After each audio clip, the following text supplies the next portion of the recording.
Le mot nègre lui-même ne m'intéresse pas. C'est son trajet qui compte à mes yeux.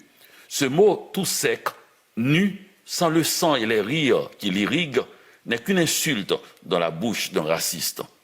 Je ne m'explique pas pourquoi on donne tant de pouvoir à un individu sur nous-mêmes. Il n'a qu'à dire un mot de 5 lettres, nègre, pour qu'on se retrouve en transe avec les bras et les pieds liés, comme si le mot nègre était plus fort que l'esclavage. Le mot ne dit que l'esclavage, il n'est pas plus fort. Les esclaves n'ont pas fait la révolution pour qu'on se retrouve à la merci du mot. Ne me dites pas que je ne peux pas comprendre la douleur du mot, car j'ai connu moi-même la dictature, j'ai connu l'exil, j'ai connu l'usine, j'ai connu le racisme, j'ai même connu un tremblement de terre, et cela dans une même vie. Je crois qu'avant de demander la disparition de l'espace public du mot nègre, il faut connaître son histoire. Si ce mot n'est qu'une insulte dans la bouche du raciste, il a déclenché dans l'imaginaire des humains un séisme. Avec sa douleur lancinante et son fleuve de sang, il a ouvert la route au jazz, au chant tragique de Billie Holiday, à la nostalgie poignante de Bessie Smith. Il a fait bouger un continent immuable et sa civilisation millénaire, l'Afrique, en exportant une partie de sa population vers un nouveau monde de terreur. Ce mot est à l'origine d'un art particulier que le poète Senghor et quelques intellectuels occidentaux ont appelé faussement l'art nègre. Ce serait mieux de dire l'art des nègres ou encore l'art tout court.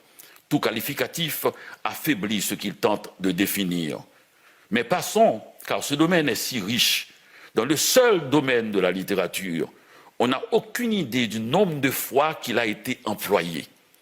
Si quelqu'un voudrait faire une recherche sur les traces et les significations différentes du mot dans sa bibliothèque personnelle, il sera impressionné par le nombre de sens que ce mot a pris dans l'histoire de la littérature. Et il comprendra l'énorme trou que sa disparition engendrera dans la littérature. La disparition du mot nègre entraînera avec lui un pan entier de la bibliothèque universelle. Notre blessure personnelle et nos récits individuels ne font que lui donner de l'énergie pour continuer sa route. Ce n'est pas un mot, c'est un monde. Il ne nous appartient pas d'ailleurs. Nous nous trouvons simplement sur son chemin à un moment donné. Il a permis la révolution à Saint-Domingue, Haïti, en devenant notre identité américaine.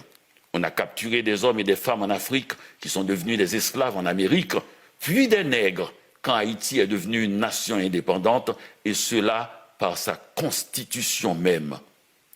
On ne va pas faire la leçon aux glorieux combattants de la première révolution de l'histoire.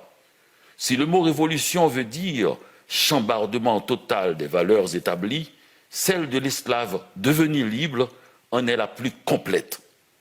Le nègre Toussaint Louverture, le nègre Jean-Jacques Dessalines, le nègre Henri Christophe et le nègre Alexandre Pétion ont fondé Haïti le 1er janvier 1804 après une effroyable et longue guerre coloniale.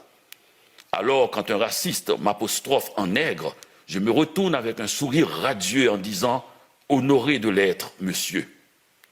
De plus, Toussaint puis Dessalines ont fait entrer le mot nègre dans la conscience de l'humanité en faisant un synonyme du mot homme. Un nègre est un homme, ou mieux, tout homme est un nègre. Le raciste qui nous écoute en ce moment sait-il qu'il est un nègre de par la grâce de Jean-Jacques Dessalines, le fondateur de la nation haïtienne? C'est par cette grâce qu'un nombre de blancs ont été épargnés après l'indépendance d'Haïti. C'est par cette grâce que tous les Polonais vivant en Haïti pouvaient devenir séances tenantes des nègres, c'est-à-dire des hommes. Connaissez-vous une pareille révolution du langage? Le mot qui a servi à asservir l'esclave va libérer le maître. Mais pour qu'il soit libre, il faut qu'il devienne un nègre.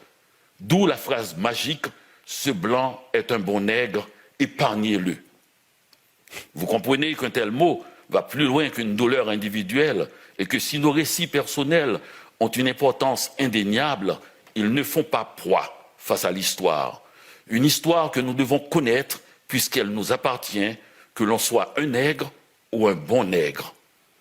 Cette plaisanterie d'une hypocrisie insondable du N-word est une invention américaine comme le hamburger et la moutarde sèche. Et j'espère que nous aurons le courage de l'effacer du visage du glorieux Jean-Jacques Dessalines, fondateur de la nation haïtienne dont on disait qu'il était le nègre fondamental. Merci, Dany. Merci. Et c'est un texte que vous avez écrit cette semaine? C'est un texte que j'ai écrit il y a 1 heure. Il y a 1 heure? Eh bien, on va le garder. Vous allez me l'envoyer?